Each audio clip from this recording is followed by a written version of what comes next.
Welcome to the Awakened Goddess Show, your source for inspiration, wisdom, and personal discovery. The place to learn from a diverse mix of mentors, metaphysical experts, spiritual leaders, and best-selling authors from around the world. I'm Angela Wilkinson, attraction coach and founder of The Goddess Next Door. Join me as I explore the minds of my masterful guests while they share powerful insights and easy-to-use tools you can start using right away. Now, let's tap into the energy of the Awakened Goddess and be enlightened by today's guest. Hey, I'm your host, Angela Wilkinson, and welcome to this episode of the Awakened Goddess Show. Alan Vaysberg quit his multi-million-dollar business to take back his life. He realized he was stressed out, nearing a nervous breakdown, and wasn't fulfilling his soul's purpose. He went on a journey of self-discovery and found the truth of who he is. He now shares his 10 keys to recalibrating your life with his seamless method. Today, Alan and I talk about stress management and how to live a more fulfilled life. But before I talk with Alan, as women, we often face an inner battle, not feeling confident as business owners, and we're unable to step into our own power. I want to tell you about something really special coming up in October. The Be Great Conference is going to help you have success on your own terms through creating alignment between great work and great money, and learning to trust your badass entrepreneurial self to change the world. Plus, you'll meet the most amazing people while you're there. In fact, you'll get to see some of your favorite past Awakened Goddess Show guests. Mike Ilamelli, Dory Epstein Ransom, and two-time guest, the badass herself, Annie Anderson. Ready to be great? Go to begreatcon.com for all the details. And when you're ready to register, get your ticket at bit.ly/begreatcon.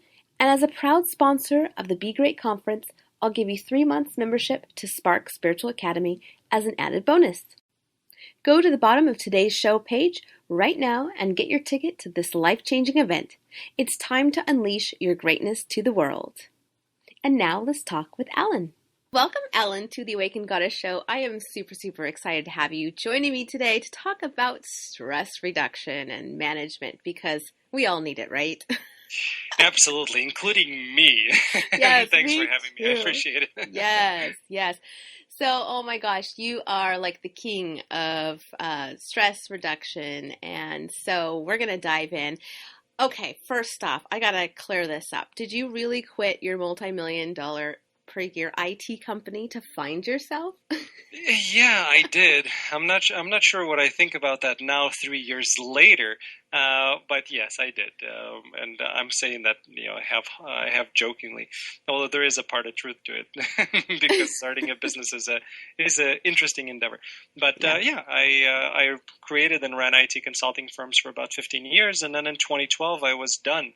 I was fed up. I was unfulfilled. I was on the verge of a nervous breakdown, and I basically told everybody I'm done. I've made enough money where I need to take some time off and figure out what I want to do with the rest of my life. Yeah. Find out what you want to be when you grow up. Exactly. Or rather allow myself to actually do that now that I'm, approaching a certain age. At that time I was 37 years old. Mm-hmm. And I'm like, I still haven't done anything that I really wanted to do. I need to do it before I'm, way too old to try anything. Yeah.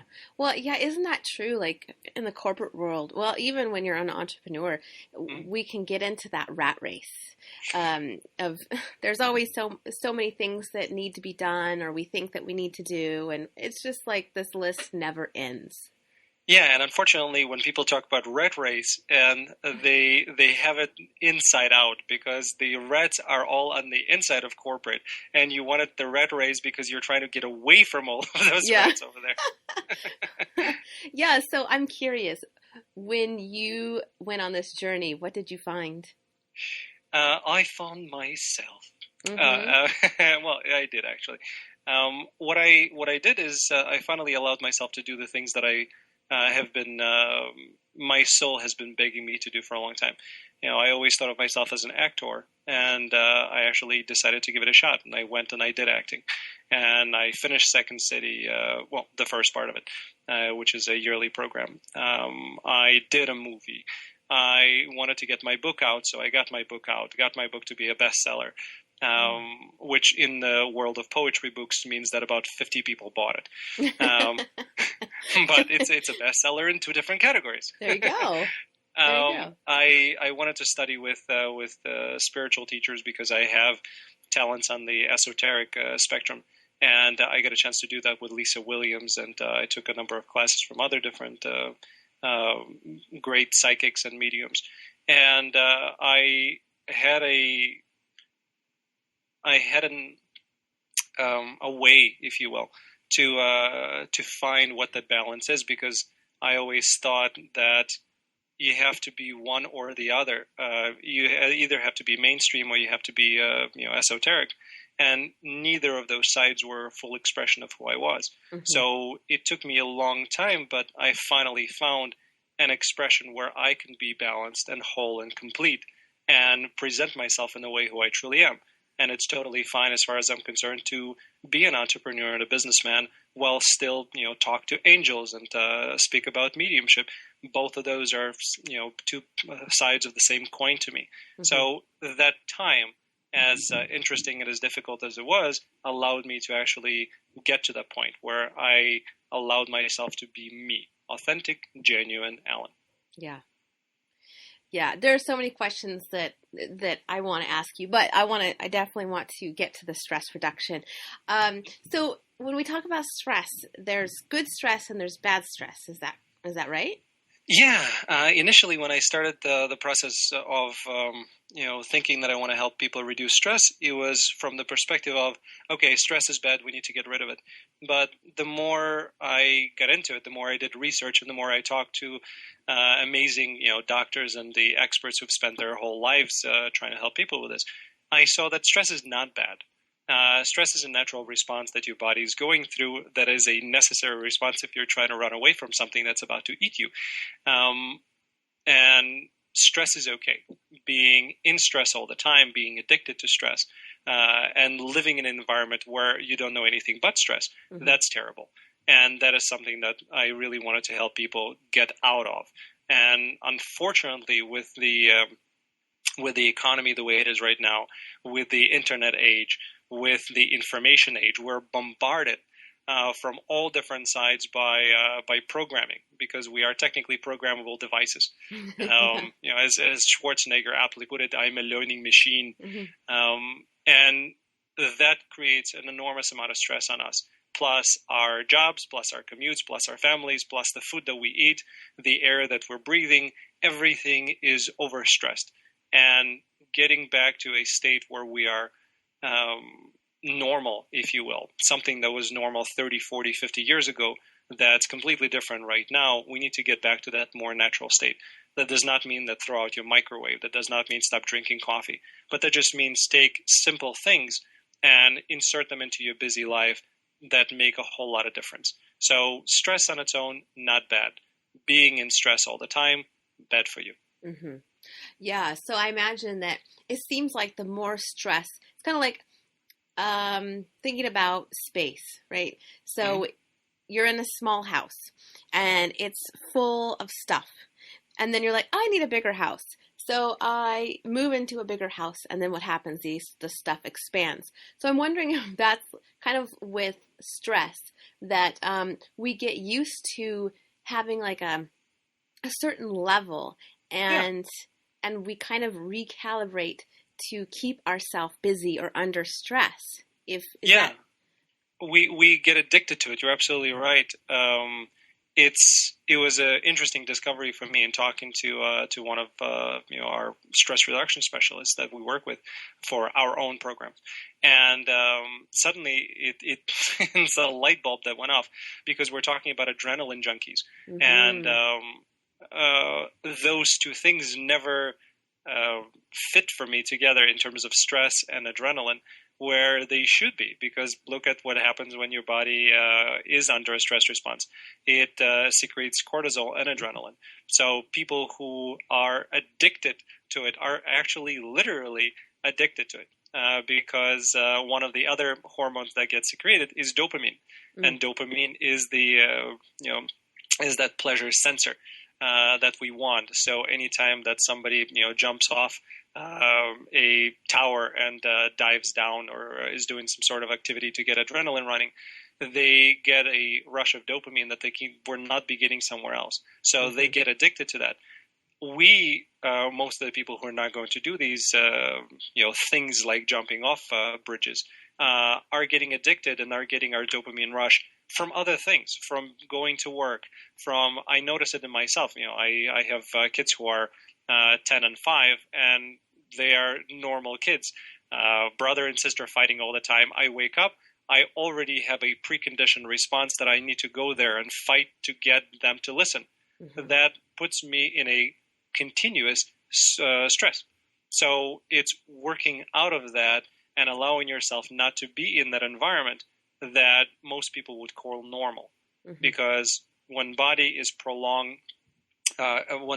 in a prolonged state, then that becomes the new normal. And then if you're all of a sudden on a beach relaxing, you cannot do that for more than a few days because you need to get back to stress, because that's your normal. And we need to change that. Yeah, isn't it crazy that we have trouble relaxing? It is. I thought that was a very interesting thing, actually, because going on vacation before, not anymore, thankfully, but before, it took me about a day, maybe a day and a half, to switch into the vacation mode, where before it was not that. Right now, I'm on vacation. But it took me a while to get myself conditioned to being in a state that's much more relaxed instead of the heightened, high beta wave state. Yeah, cool. Yeah, so you call yourself a life recalibration expert, and I absolutely love that. That's like amazing.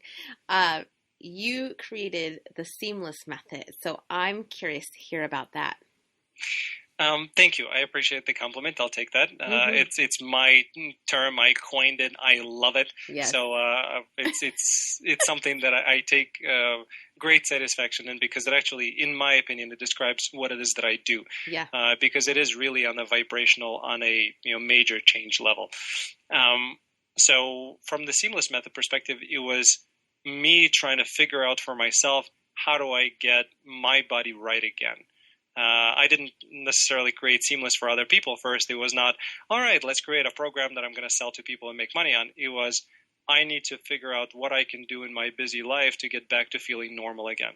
Because, I'm 37, 38, 39 years old, depending, at that time spectrum. And my body is getting older, and I'm not flexible. I don't feel right anymore. I'm starting to get aches and pains. I have, friends of friends who are already starting to get cancer, and that freaked me out. I am under the constant stress at home, at work, and I said, this is not good. And the only time that I felt good was on vacation. Unfortunately, vacation is a couple of weeks per year, right. And I was not okay with 50 weeks being stressed with 2 weeks being relaxed. I thought, how can I feel that way as if I'm on vacation when I'm actually, working or back at home? And I went back to thinking of what happened to me during the vacation time and what was working, what made me feel that good. And it was actually a couple of things. It was simple stuff. Number one was I was getting a lot more sleep. And I thought, okay, well, can I do more sleep when I get back home? I never made sleep a priority. It was one of those things, well, I wasn't the person who said I'll sleep when I'm dead. I wasn't at that point. But I thought, okay, well, sleep, I know that I need to get more of it, but life is life. Then I started making it a priority. So that was a big change for me. Second thing, I saw that I was a lot more active. When I was on vacation, I was swimming, I was running, I was playing tennis, I was playing with my kids, I was dancing at night. The activity levels were completely different than sedentary, type of a society where we sit everywhere, or we lay down and we only walk from the car to the office, or half an hour in the gym or an hour in the gym a few times a week. So I wanted to be more active because I thought that had something to do with it. Being outside and being in the sun, getting fresh air was something that I was not used to, because that definitely was not what I was doing, outside of vacation. I was in the office, I was in the car. I'm a homebody. I love the outside, I love going on trips, but when I'm at home, when I'm working, it was not a part of my vocabulary, if you will. So I thought, okay, well, getting a lot of that fresh air, getting sunshine, vitamin D, all those things were important. And then I started putting these little pieces together of what else I thought were important. Meditation was important. I kept hearing meditation is good. I just never did it. Eating, you have to eat properly. You have to drink enough water. And the more I put these pieces together, the more I started kind of playing with them, and they morphed into 10 things that we should be doing on a daily basis. And then my marketing brain kicked in because I love acronyms. I love, it's the advertiser in me. Yes. So I thought, okay, well, this obviously is something that that makes sense. Why don't we make something cool sounding out of this? And I took these 10 elements. I went online to a Scrabble calculator or a Scrabble computer, basically put in the letters and we'll give you words. And I put in the beginning letters of those 10 things, and the first word that came out was seamless. Nice. And it was that moment where the time stops. Yes. And you know that the planets align and that's it. So I have 10, seamless is 8. I need to do something to figure out the other 2 in there so it becomes 8. And that's how seamless became seamless. And more research I started doing, the more I saw that these 8 things were actually recommended for all of the top 10 health-related killers in the United States. So if you want to reduce your chances of diabetes or cancer or kidney disease or Alzheimer's or any of these, they were specific to saying, well, you have to meditate, you should be sleeping more, you should be drinking water, you should be doing this. I'm like, could this be it? Is it really that simple that you can do these simple things that all of us already know that we're supposed to do? And that solves our problems. And that started me testing on it and doing more research and, asking a group of volunteers to try it out. And that's how organically it became a system where now Seamless is a system for achieving many outcomes, including stress reduction, weight loss, rebalancing your life, awakening spiritually, learning to love yourself again, which for me is a huge, huge issue. And once we get Seamless launched, my next program is going to be all about loving yourself. Because if you don't love yourself, everything else is going to get negatively affected by it. So Seamless is that. It came out of my own need to get my life back together.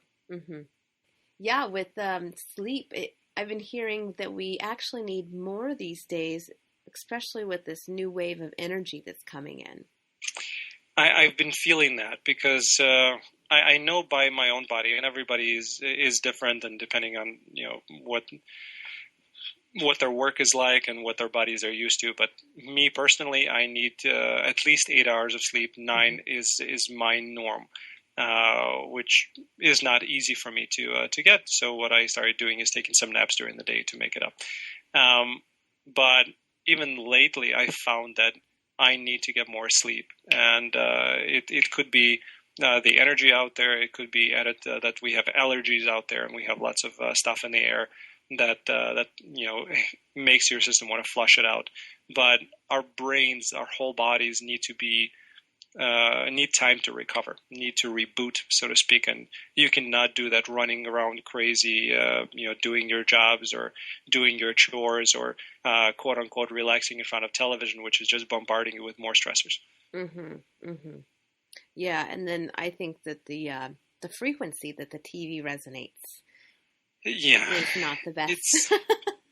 I started getting PTSD when I was watching television. My most favorite shows, I love spy shows, and I love political thrillers. And I was watching House of Cards, and I was watching Scandal, and I was watching these, what was it, on USA, not Pink Slip. It was about a spy,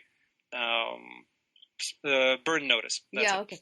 So I was watching these shows, and I literally started getting PTSD to the point where I was expecting that when I'm driving, I was on the lookout to make sure that there are no cars that are going to start hitting each other. When I was in the house, I was paying attention to the sounds to make sure that if anybody comes in, I know where to go to protect myself. It started becoming a shift, and I thought, what's the matter? Why am I really doing this to myself? I am not in a war zone.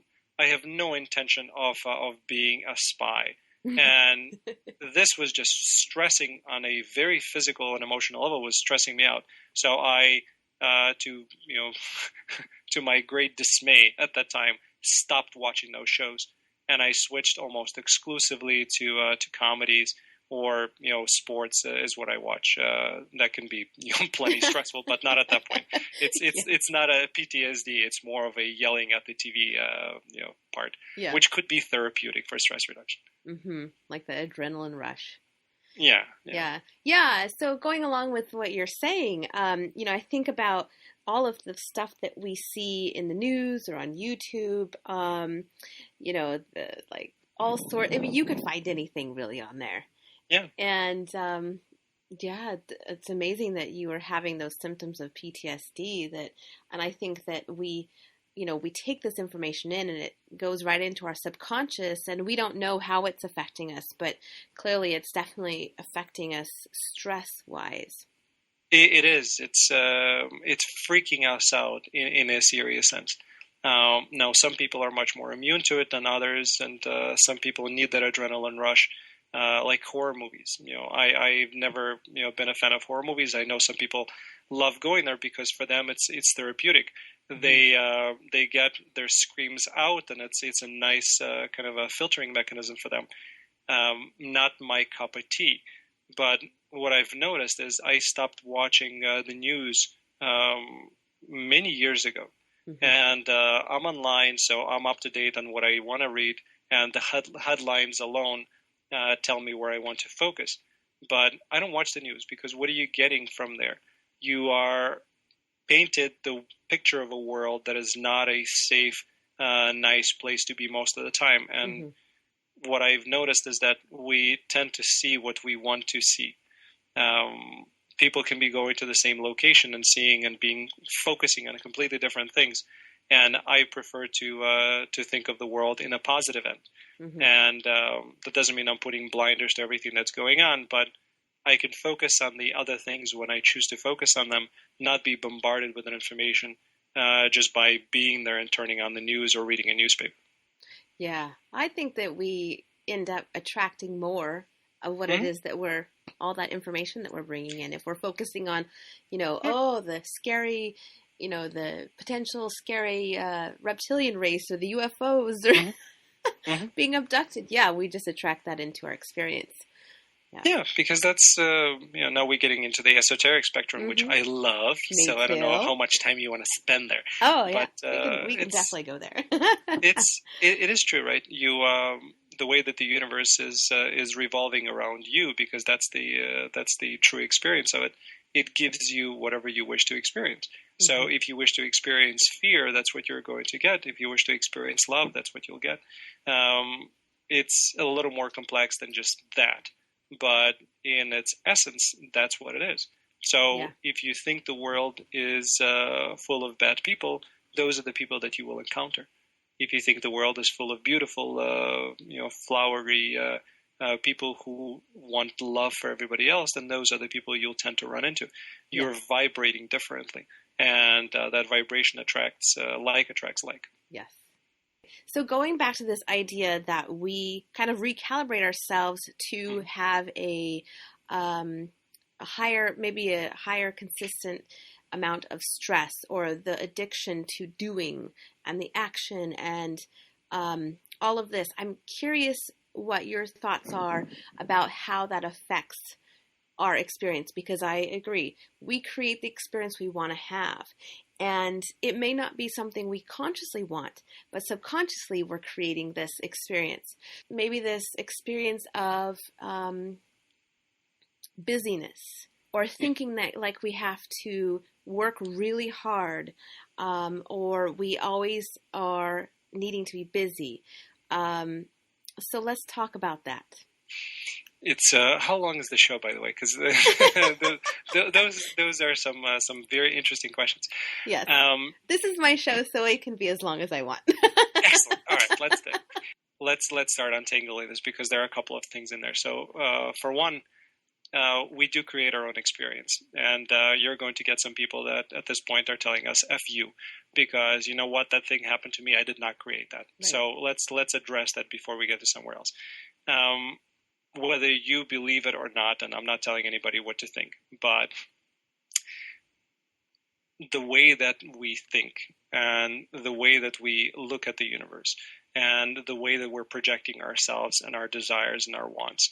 Because when you say you want something, then what you're receiving back is the want of it. So you're receiving more of that. It's the feeling that you're receiving, not the aspect that you desire.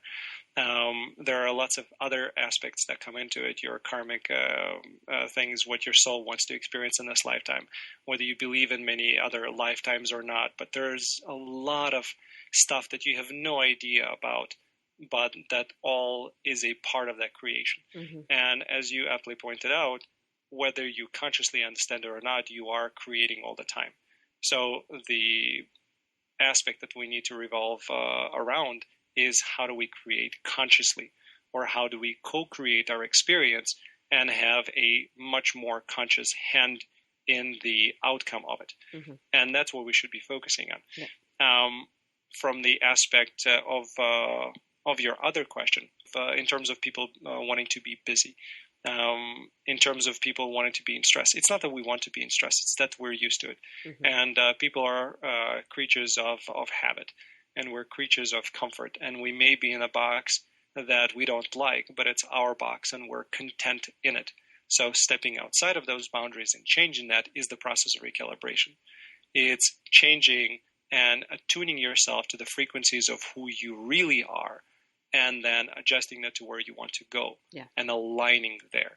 Mm-hmm. So the recalibration process, which starts with seamless and then goes to career and then goes to other aspects, is that process of, let's get you in a state where your body, your mind, the 4 peeps that I talk about in the program, which is physical, energetic, environmental, and psychological, the 4 peeps are at a base level. So we are, stress removed. Our bodies are much more, much stronger in order to handle stress when it does occur. So we're building up resiliency to stress.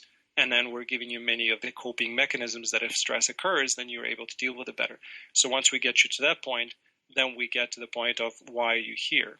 Mm-hmm. What does your soul want you to accomplish? Now, what is the point of this life? Which gets into much more existential questions of, what do you want to do here? Right? It's not your job. You may be in this particular job because you had no other choice, or your parents told you, or whatever. There are millions of reasons. But what are you going to do about it right now? And if you're okay on this path, that's great, right? Nobody's trying to change you, but if you want to do something else, how do you go about that change?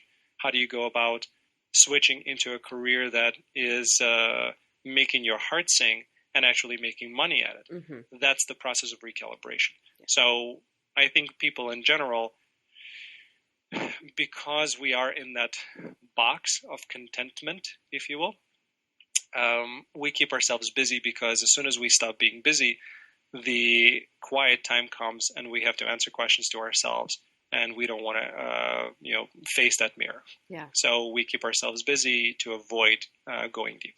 Mm-hmm. Yeah, because I think the soul, our soul we start hearing it and feeling what it really longs for, and we're kind of maybe in this cycle of quieting it or pushing it to the side. Oh, I'll do that later. Oh, the bucket list is there. We'll get to it. But yeah, that time never comes. No, and that's the painful part, and the emotional and psychologically painful part. And for me, the reason why I was so unfulfilled when I was running my $1 million a year business was I was not doing what I was here for. I had a great experience. I created something from nothing.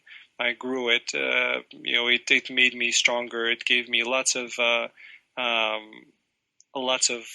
ways that I could build my understanding of life and aspects in it. But I was still on the road that didn't get me closer to where I really wanted to go. Mm-hmm. So for everybody, my suggestion and my hope, on whatever small or large level you want to go around it, or about it rather, is decide whether you're going to listen to yourself or not, because at some point, it's that voice in your head is going to be too loud for you to push down. Mm-hmm. And for me, from 2010 to 2012, I heard that voice in my head that basically heard "live your essence." Those were the 3 words that I heard, and I knew what they meant. And they were very upsetting to me because I was not living my essence. Yeah. And anytime I had to introduce myself to people and I had to say I'm an IT or I'm an IT consultant, everything within me would scream out and say, no, that's what you do for a living. That's not who you are. You're an author, you're a speaker, you're a spiritual teacher. You're not doing any of those things, and you're doing this IT because you're in it for the money. And at some point, I basically promised that even though I am going to be switching my career from now on, I'm going to introduce myself to people for who I really am, which freaked them out to no end because I would shake their hand and I say I'm an author, and they would get really excited, say, "Cool, what have you written?" And I said, nothing yet, but I'm an author. Yeah. And you can imagine that response. Or I'm an actor. "What movie have you been in?" "I haven't, but I'm an actor." Okay, You're weirder than we thought you were. So, but at those moments, I felt free. Yeah. And it was, I'm a straight heterosexual male, but that was my coming out, and that was as close to what I think it may be a feeling for those in the LGBT community of coming out, of just being themselves and saying, I don't know what your response will be, but I'm going to be true to who I am. Yeah. And that for me was a turning point, after which I said, I'm done. I quit. I don't know what exactly I'm going to be doing, but I'm going to go find that. Mm-hmm. Yeah, this experience that you're talking about is something that a dear friend of mine has just been going through. She's been highly successful in real estate investing for, say, 15 years. And she, too, feels like her soul wants to write.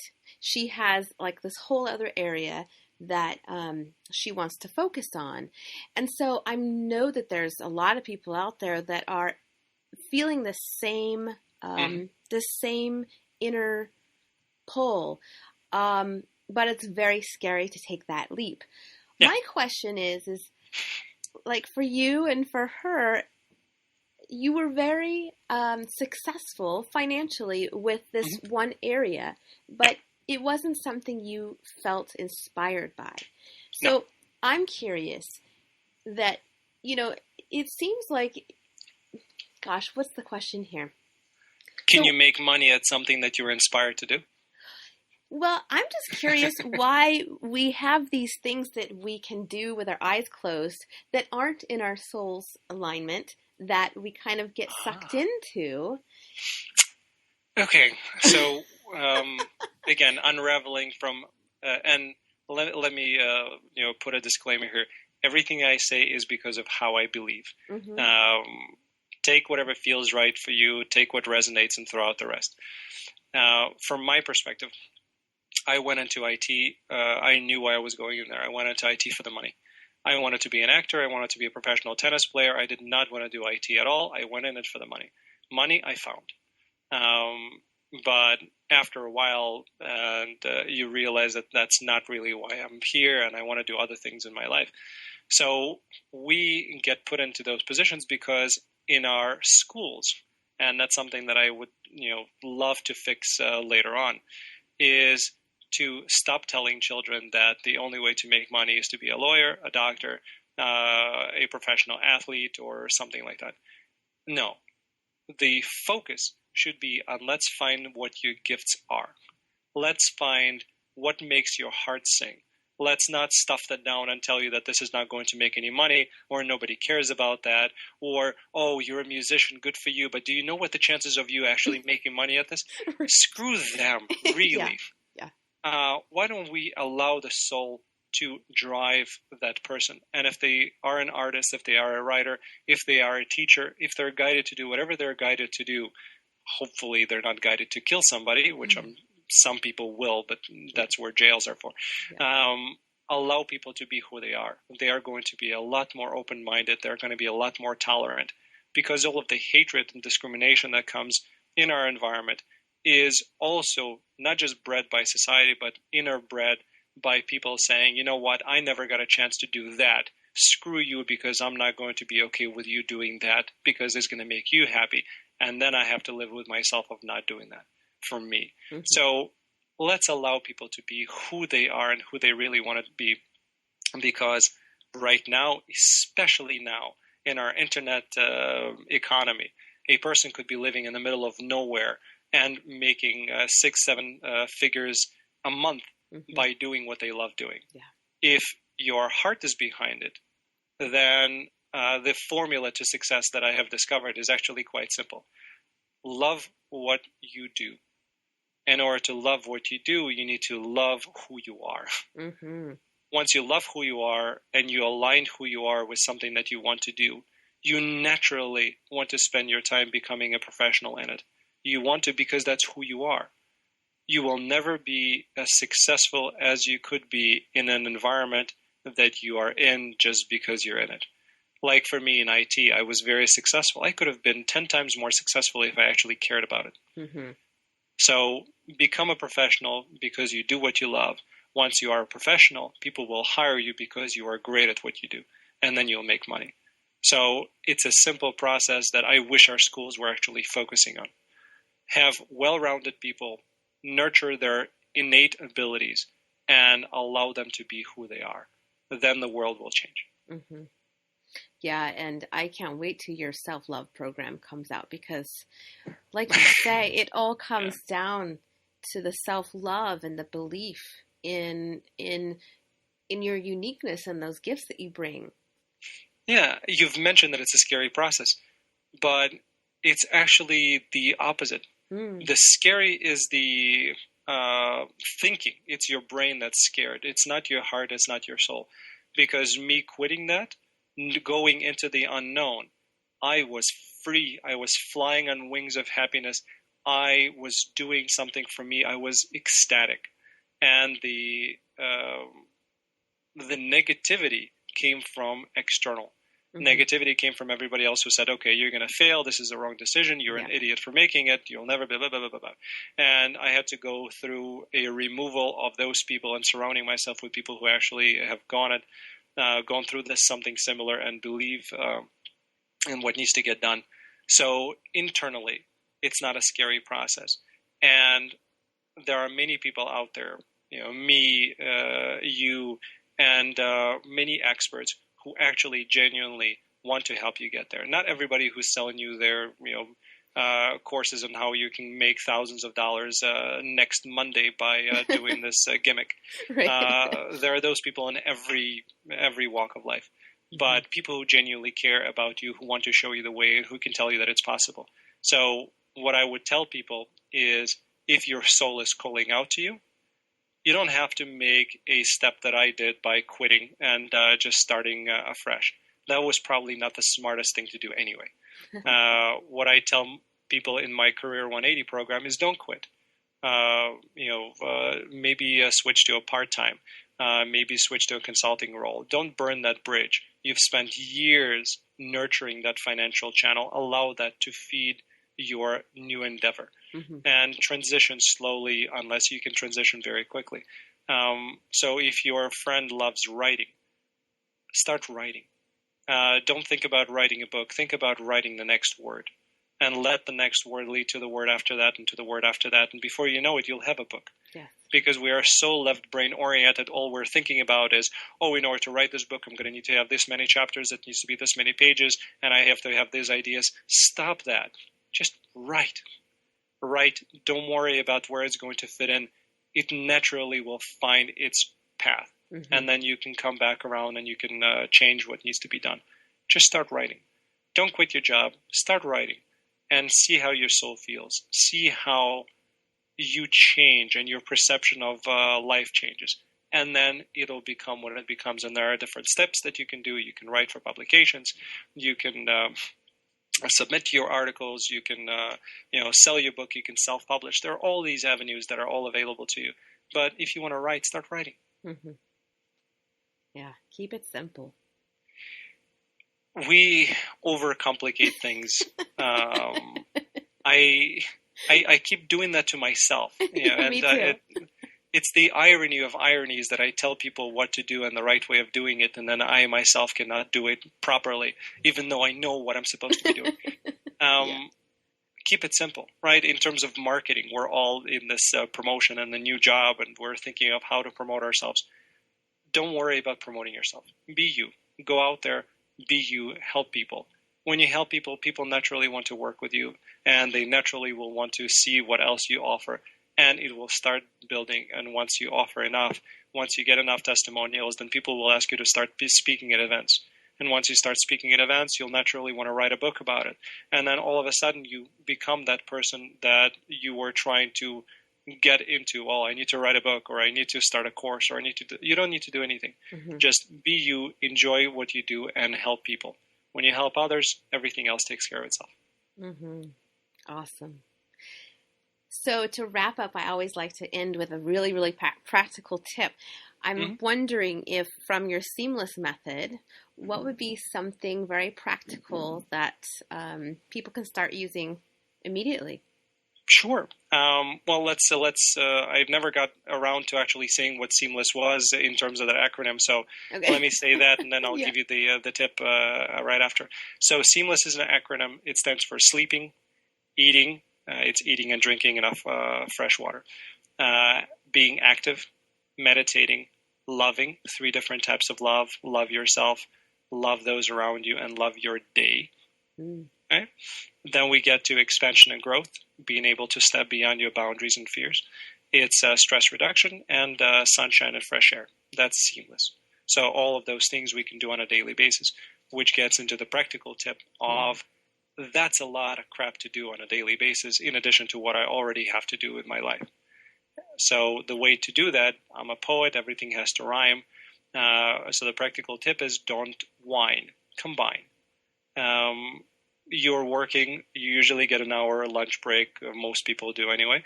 So during that lunch break, first half an hour, go outside. You're going to get sunshine, you're going to get fresh air, walk around, you're going to get your 30 minutes of activity. Pay attention to the trees, to the wind, to the nature outside of you, and you're going to get a walking meditation and a mindfulness meditation. And you just did 4 of those 8 things right there in a half an hour. That's built into your schedule. Nice. That's awesome. Yeah, Don't mind combine. That's like, they say don't multitask, but that is like the perfect example of how you can use multitasking to really support yourself. It's true. And that's the perfect way of multitasking by not multitasking. All you're doing is just walking. And all of the other stuff happens naturally. Yep. Which goes back to the business thing we were just discussing. Yeah. Full circle. Love it. So you have a special gift for the Spark Spiritual Academy members, Fitness Cubes. So tell us about it. Yeah. So for those people who are too busy to work out on a daily basis, what you can do is a little program that I developed that's called Fitness Cubed, pun intended, because it's 5 exercises. They take 5 minutes, and you can do them 5 days a week.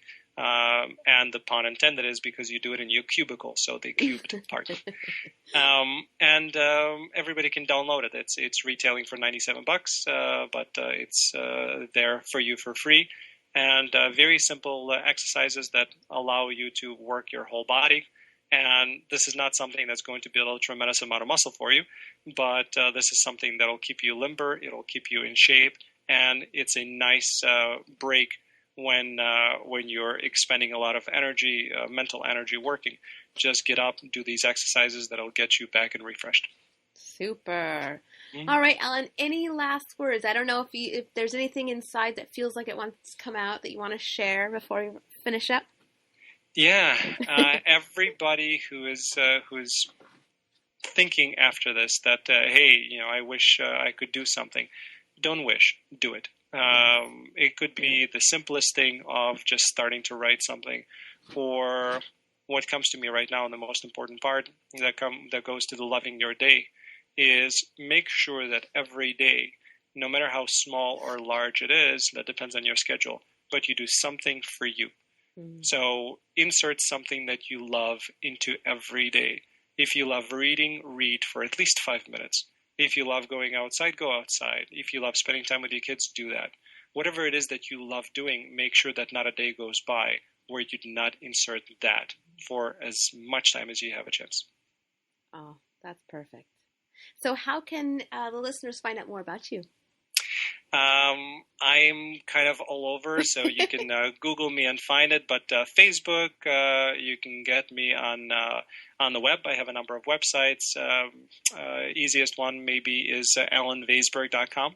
So www.allenvaysberg. Or you can go to seamlessmethod.com.